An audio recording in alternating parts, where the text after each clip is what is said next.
ఇక కేంద్రం రాష్ట్ర ప్రభుత్వంపై కక్షగట్టి యూరియా కొరతను సృష్టిస్తుందని సిపిఐ ఎంఎల్ ప్రజాపంద నాయకులు అన్నారు.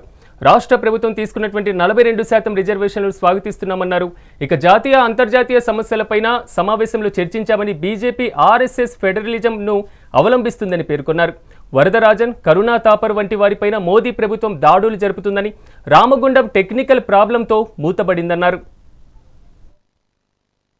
కరణ్ థాపర్ మరొకరి మీద రాజద్రోహ కేసు మోడీ గవర్నమెంట్ పెట్టింది. అట్లా అనేక మంది జర్నలిస్టుల మీద వాస్తవాలు రాసే జర్నలిస్టు దాడి చేయడం అనేటువంటిది కూడా మోడీ ప్రభుత్వం ఒక విధానంగా అమలు జరుగుతుంది. ఫ్యాసిస్ట్ చర్యల్లో భాగంగా మాట్లాడేటువంటి వాళ్ళందరి మీద దాడి చేసేటువంటి చర్యల్లో భాగంగా జరుగుతున్నటువంటి చర్య నాట్ ఓన్లీ జర్నలిస్ట్, మొత్తం ప్రజల మీద, ప్రతిపక్షాల మీద జరుగుతున్నటువంటి దాడిలో భాగంగానే జరుగుతుంది. ఒక భారతదేశంలోనే కాదు, ప్రపంచవ్యాప్తంగా ఈ దాడులు జరుగుతున్నాయి. ముఖ్యంగా పాలస్తీనాలో ఇప్పటి వరకు 27 మంది జర్నలిస్టులను చంపారు. రీసెంట్ గానే ఒక 5 జర్నలిస్టుల మీద ఉద్దేశపూర్వకంగానే బాంబులు వేసి చంపారు, ముఖ్యమైన జర్నలిస్టుల మీద.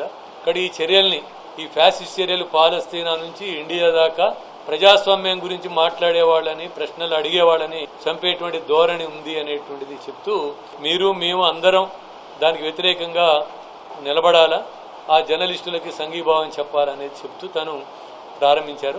కరణ్ థాపర్